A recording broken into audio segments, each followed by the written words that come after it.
Okay, so this is my Penn State Michigan post game video. So Penn State got murdered 49-10. Wasn't even close. Uh it was a real embarrassment. Just a real embarrassment. This team was terrible, but this team is so much different than last year. Their defense is so trash.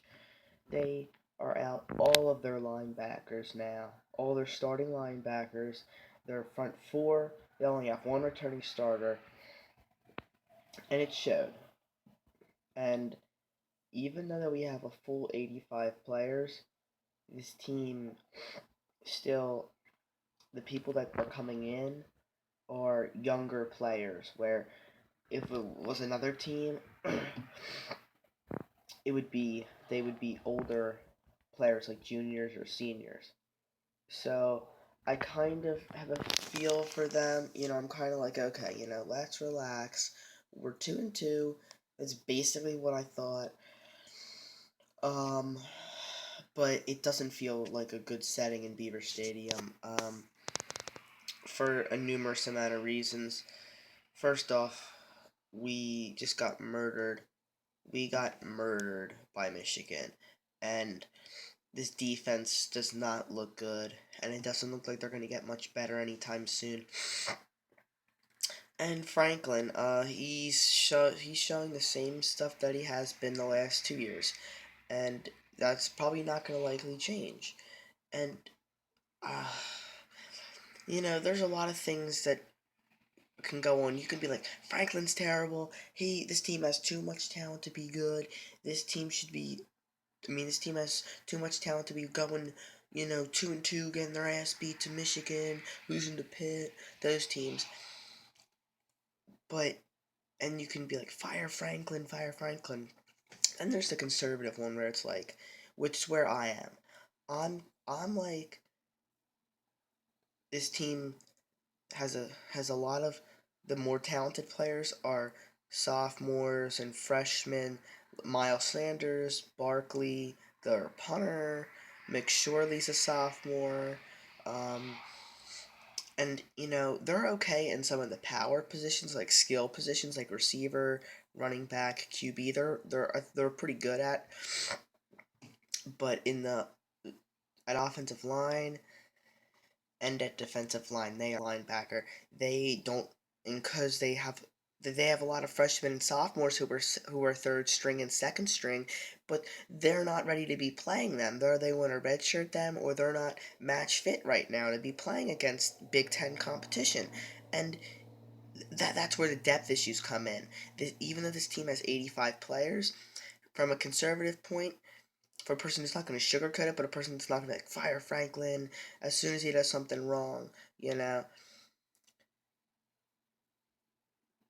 because of the sanctions, the people that we're putting out in the field, if a person gets injured, they're young. Now I heard a person say, "Oh, this is the year Penn State's going to hurt the most from the sanctions." I don't believe that. I think it was 2014. 2014, we were awful bad, but I don't think we're as good as we are last year. We had too many good players on defense that could keep us in games. This team might be more entertaining, but they're going to be in jeopardy in some games that they should beat, like Minnesota and Maryland.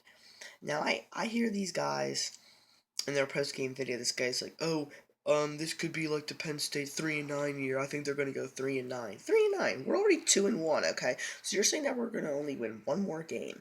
That's a little bit of an exaggeration, I think. We lost by 30 some points to Michigan. Okay, so did Florida State last week too. They lost to Louisville. So, I'm not that worried at this point, but let's not just sugarcoat it and be like, "Oh, this team, they're fine. They're just a young team getting to go year after year. We're going to say, "Oh, it's okay. The sanctions are still coming in. It's going to take another year or 2 years." Fuck that. I want to be good, and I want to be good now.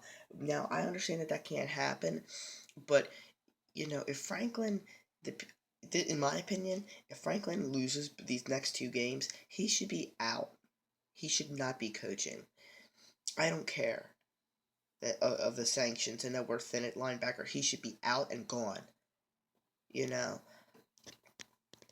but that won't happen because our stupid athletic director, Sandy Barber, will be like, oh, well, we had a lot of bad sanctions, so, when you break it down, it's like, this team really is, just rebuilding, they'll be okay, even though we're 2 and fucking 4 and we lost to Maryland and Pitt and barely beat fucking Temple, we're still gonna be okay, because we're a great team, yay. You know what, fuck that. We need to win against Minnesota. If we don't beat Minnesota, this season is fucked. I don't care. You can go, oh, well, this team, they could have made it to the college football playoff. No, they wouldn't have. I didn't expect that. But I don't want a 6-6 year. I don't want 5-7. I don't want 4-8. I want 8-4. I want some progress. And I think that can happen if this team gets it together. Franklin will never get a signature win. That's what gets on my nerves. He can't. It seems like his team, I'm giving some leeway. He has this year to prove it, but at the end of the year, if this team just can't compete and they just don't look good, I think it's time to get rid of Franklin. Just get Les Miles in there, okay? I would drive, if I could drive, I would drive down to Louisiana and get Les Miles and just pull James Franklin out of his office. Because Les Miles has shown that he has the ability to win. And Franklin's 0-20 against ranked teams. And that's what gets on my nerves.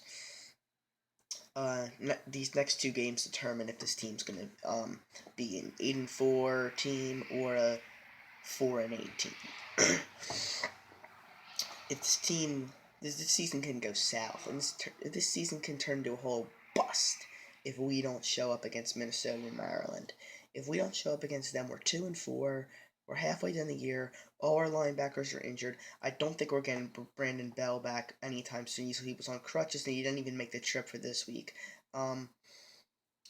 And it appears that it's not season ending, but I don't know when he's going to get back. Kabinda, I think, will get back a little sooner, but we're not sure. I don't know. Franklin doesn't speak on injuries, so I'm not going to make any assumptions. And this team, if they don't beat Minnesota or Maryland, this team's 2-4. They're just going to go south. The offense is going to lose interest. The team's going to lose interest. But if they beat Minnesota and Maryland, this team's 4-2. That it's not great, but it's not bad. They're hanging in there. They'll have some momentum going into Ohio State. They'll have that much needed bye week. These next two games are huge for James Franklin. If he loses both, he is on a scorching hot seat that he can't even sit there because his pants are burning on fire, and they're probably going to toss him.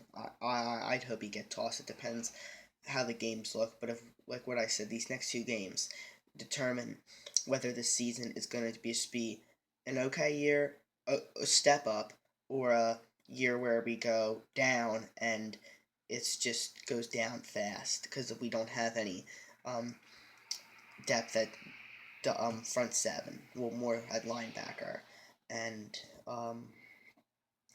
that's the problem. We're young right now. It's going to take us another year until we have those backups that are juniors and they have a little more experience. But right now, our front seven is very inexperienced, and it's going to be hard to win games like that. But Minnesota's an easier opponent.